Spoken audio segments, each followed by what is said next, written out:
नमस्कार दोस्तों, मैं हूं देव और स्वागत है हमारे channel perfect study in information में। आज हम लोग इस सेशन में कुछ 11th जेपीएससी के बारे में बात करेंगे और कुछ जो है खोटा सिलेबस जो होगा, अगली जो जेपीएससी आने वाली है 11th जेपीएससी, उसमें खोटा सिलेबस क्या होगा उसके बारे में बात करेंगे।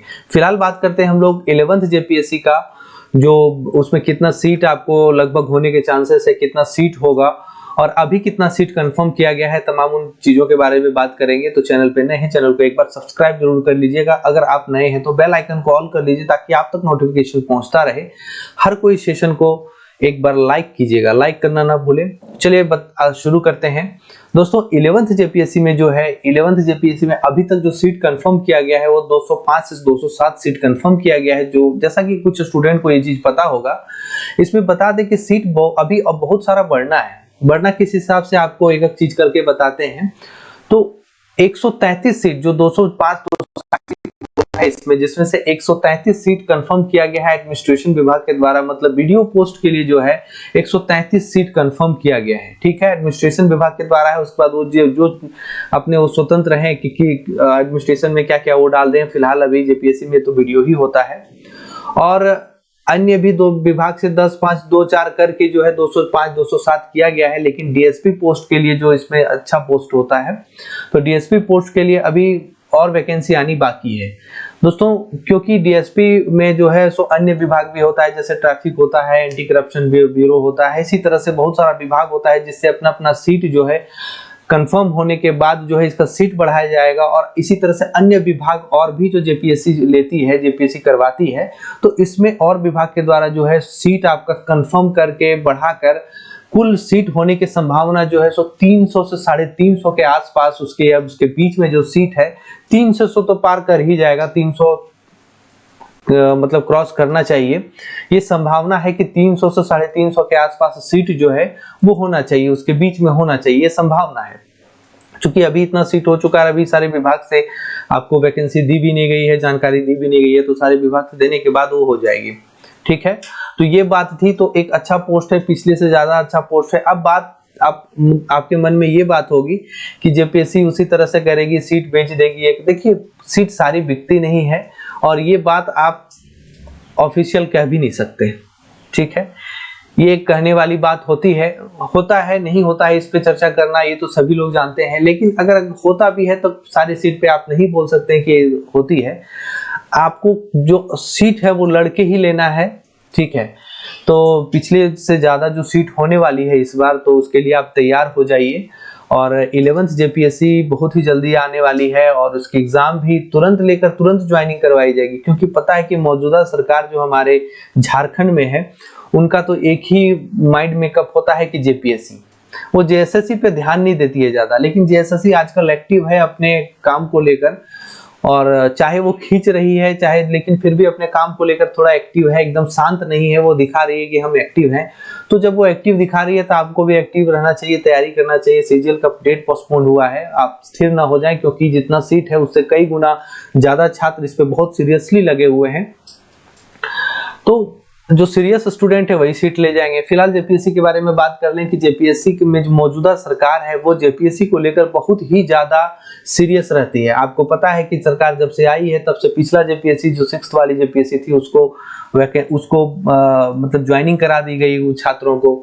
ठीक है, बाद में चाहे जो हो, 7वीं से 10वीं तक लेकर और 1 साल के अंदर उसको भी ज्वाइनिंग करा दी गई है। तो एक सरकार जब बात करती है और उनका बोलने का तरीका, उनके काम करने के तरीके से आप अंदाजा लगा के अपने आप को आगे बढ़ा सकते हैं। इनका माइंड मेकअप जो है सो जेपीएससी की तरफ ज्यादा है। तो 11th जेपीएससी जो है, तो आप इसको एक पॉजिटिव वे में ले सकते हैं, और उसकी तैयारी बहुत तुरंत नहीं होगी। उसकी तैयारी के लिए आपको बहुत पहले लगना होगा।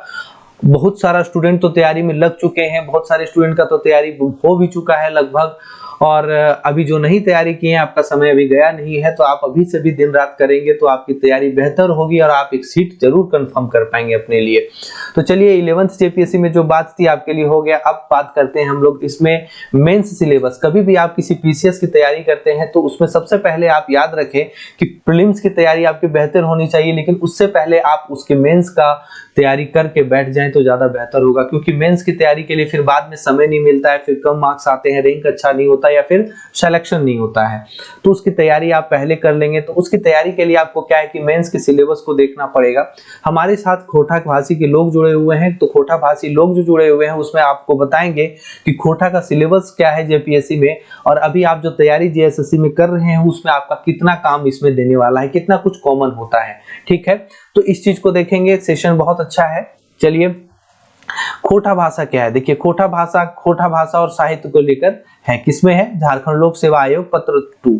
ठीक है, आप अगर दूसरे भाषी भी अगर इसमें कोई देख रहे हैं तो दोस्तों आप अगर चाहेंगे कि दूसरा भाषा जो इसमें है पेपर 2 में उससे वीडियो बना दिया जाए तो आप कमेंट करके बताएंगे, आपको बताएंगे, और या फिर इसमें कुछ जरूरत है जिनको एक बार कमेंट करके बता देंगे, आपसे वो काम होगा यहाँ।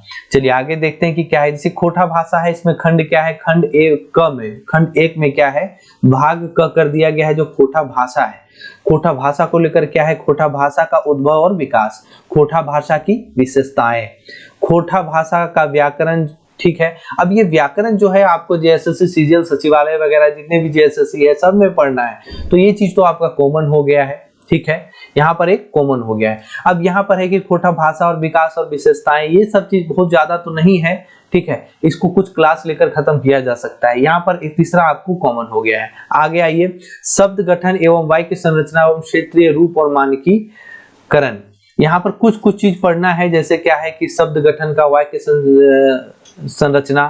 ठीक है, और बाकी जो है सो ये भी कुछ दिनों में आपका खत्म होने की चीज है। दोस्तों ये ऐसा खोटा भाषा है जिसमें आप ज्यादा से ज्यादा नंबर गेन कर सकते हैं। अभी पता है कि टॉपर जो है 7 से 10 जेपीएससी के टॉपर हैं, वो खोटा भाषा को लेकर बहुत पॉजिटिव रिस्पांस दिए हैं, बहुत पॉजिटिव बात बोली है। तो उस चीज को लेकर आपको ध्यान देना है और नेगेटिव में नहीं जाना है। आपने किसी तरह से नेगेटिव में नहीं जाइए। मार्केट में आपको नेगेटिव करने के लिए बहुत लोग लगे हुए हैं, आपको भटकाने के लिए बहुत सारे लोग लगे हुए हैं। तो चलिए देखते हैं क्या है दोस्तों। अगला है लिपि समस्या, विशेषताएं और विकास। ठीक है, खोटा भाषा में जो इसको पढ़ना है ये चीजें हैं। तो दोस्तों अगर चाहेंगे तो इसका पूरा क्लास इसमें फ्री ऑफ कॉस्ट आपको दिया जाएगा, बस चैनल पे जुड़े रहेंगे। सब्सक्राइब नहीं किए तो सब्सक्राइब कर लीजिएगा। इसका नोट्स भी आपको मेरे टेलीग्राम चैनल पे मिल जाएगा, अभी नहीं समय पे मिल जाएगा। खोटा भाषा का झारखंड की अन्य भाषाओं से संबंध एवं विभिन्नता, ये सब आपको डिस्क्रिप्टिव बताने का है, तो आपको बोर्ड पर आके बताएंगे ये सब चीजों को। टोटल ये सब चीज आपको बोर्ड पर या फिर स्क्रीन पे आपको लिख कर बताएंगे कि कैसे कैसे होता है। ठीक है, एक एक चीज लिख कर आपको बताया जाएगा। उसके बाद देखिए क्या है, खोटा भाषा और साहित्य, खोटा लोक साहित्य। ठीक है, भाषा के बारे में देख लिए, अब लोक साहित्य क्या है। खोटा लोक साहित्य का सामान्य परिचय, विशेषताएं और महत्व। अब किसी भी साहित्य होता है उसका क्या सामान्य परिचय होता है, मतलब उसका क्या परिचय होता है, कौन कौन सी है, क्या क्या है उसमें साहित्य, उसकी क्या विशेषताएं हैं, उसका महत्व क्या है, ये सब चीज के बारे में थोड़ा डिस्क्रिप्टिव होता है, तो आपको ये सब चीज पढ़ना है। खोटा लोकगीत की परिभाषा, विशेषताएं, महत्व, खोटा लोक गीतों का वर्गीकरण, लोक गीतों की विविध चित्रण। ठीक है, खोटा के बारे में लोकगीत जो होता है ये सब चीज आपको पूरा डिस्क्रिप्टिव बताया जाएगा, लिखकर बताया जाएगा क्या क्या होता है। ठीक है, ये सब क्या आपको पता है कि खोटा भाषा का क्या महत्व होता है, उसका क्या परिभाषा होता है, उसका लोकगीत में होता है तो कितनी तरह का लोकगीत होता है। ठीक है, उसमें क्या क्या विभिन्न तरह की चीजें होती है, यही सब के बारे में। और है खोटा लोक कथाओं का, इस देखने में आपको बहुत बड़ा लग रहा है और देखने में आपको बहुत विचित्र लग रहा होगा, लेकिन इसमें कुछ ऐसा है नहीं। ठीक है, जब आपको डिस्क्रिप्टिव बताया जाएगा बोर्ड पे तो बहुत ही मजा आने वाला है, बहुत ही एंजॉय करेंगे आप। ठीक है, खोटा लोक कथाओं का उद्भव और विकास और वर्गीकरण का महत्व। ठीक है, और क्या है, लोक गाथा है, खोटा प्रकीर्ण साहित्य, लोकोक्ति, मुहावरा, पहेली, मंत्र, ये सब चीजें पढ़नी है, बहुत ही ज्यादा नहीं होता है। उसके बाद इसमें ग विभाग में क्या है कि खोटा शिष्ट साहित्य, जिसमें खोटा साहित्य का काल विभाजन, जैसे आदि काल में, मध्य काल में, आधुनिक काल में, आपको कौन से काल में मैंने खोटा का जो है सो कहाँ पर क्या क्या उस समय पे क्या रहा है क्या नहीं रहा है उसी के बारे में बात करना है। खोटा पद्य साहित्य का उद्भव और विकास। अब देखिए इसमें क्या है, पद्य मतलब होता है कविता, तो कविता साहित्य का उद्भव और विकास के बारे में पढ़ना है। जहां तक ये वे आप पढ़ रहे होंगे उसी में आपका बहुत कुछ कॉमन मिल जाएगा, जैसे उसका गीत है, कविता है, तो कविता आप पढ़ रहे हैं सीजीएल के लिए तो आपको इसमें बहुत कुछ मिल जाएगा। मतलब अभी जो तैयारी कर रहे हैं उसमें आपका मिला जुला के 50% तो तैयारी हो ही जाएगा जेपीएससी मेंस के खोटा के लिए। एक स्कोरिंग पेपर होता है, इसमें मार्क्स बहुत ज्यादा उठता है। आगे है खोटा गद्य साहित्य का इतिहास एवं विकास। आप जो गद्य साहित्य पढ़ रहे हैं, मतलब आप जो कहानी पढ़ रहे हैं, उस साहित्य का जो इतिहास है उसका विकास है। आप जो पढ़ रहे हैं उसी में बस थोड़ा सा डिस्क्रिप्टिव करके, थोड़ा सा डाइवर्शन करके उसका क्या इतिहास है, क्या विकास है, उसी को पढ़ना है। आप किसी के इतिहास और विकास के बारे में जब आप पढ़ेंगे तो उसके बारे में पहले आपको पढ़ना होगा, जो आप अभी सचिवालय वगैरह में पढ़ रहे हैं। तो उसकी कहानी क्या है जो आप पढ़ रहे हैं, उपन्यास क्या है, नाटक पढ़ रहे हैं, आत्मकथा पढ़ रहे हैं, जीवनी यात्रा, वृतांत, निबंध, शब्द, चित्र, संस्मरण, ये तो आपका लगभग यहाँ से कंप्लीट ही है। ये जो आपको अभी सिलेबस में पढ़ना है तो आप इत्मीनान होकर पढ़िए, ये आपको वहां से हो जाएगा। और बाकी इसमें किस तरह का सवाल होगा वो आपको डिस्कस कर दिया जाएगा इस चैनल पे। खंड 2 में देखिए किस तरह का है दोस्तों, बारीकी से समझा रहे हैं, बारीकी से आपको समझना है, ठीक है। खोटा साहित्यकार एवं साहित्य। खोटा साहित्यकार एवं साहित्य के बारे में क्या है, खोटा साहित्य के विकास पर अन्य भारतीय साहित्यों का प्रभाव। ये भी एक डिस्क्रिप्टिव होगा जिसमें आपको लिखकर बताया जाएगा कि कैसे उसका प्रभाव होता है, खोटा साहित्य के विकास पर अन्य साहित्यों का क्या प्रभाव पड़ा है, कैसे कैसे प्रभाव पड़ता है, और लोग जो है सो खोटा से हटकर दूसरे भाषाओं की ओर चले जाते हैं। दूसरा भाषा जो है हमारे पे हावी, हमारी खोटा भाषा पे हावी होती जा रही है। यही सब चीजों के बारे में विस्तृत रूप से पढ़ना है। बहुत इंटरेस्टिंग है, बहुत ज्यादा पेचीदा दिख रहा है लेकिन है बहुत हल्का। आगे है खोटा भाषा साहित्य के प्रमुख कवि, लेखकों, कलाकारों की कृतियों का परिचय। श्रीनिवास पानुरी, भुवनेश्वर दत्त, यहाँ पर जितने भी लेखक लिखे हुए हैं आपको लगभग इनके बारे में पढ़ना ही है।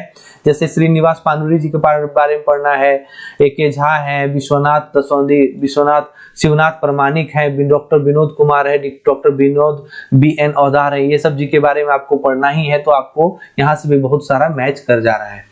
आगे है खोटा निबंध। खोटा निबंध में क्या है देखिए, निम्नलिखित विषयों में से देवनागरी लिपि के निबंध लेखन, ठीक है, निबंध लेखन के बारे में है। आपको वहां क्या है कि निबंध लिखना होगा। अभी आप मेरा क्लास कर रहे होंगे खोटा निबंध का, तो आपको पता होगा कि हम आपको नोट्स प्रोवाइड करवा रहे हैं डॉक्टर B.N. औदार जी के द्वारा जो खोटा निबंध लिखा गया है।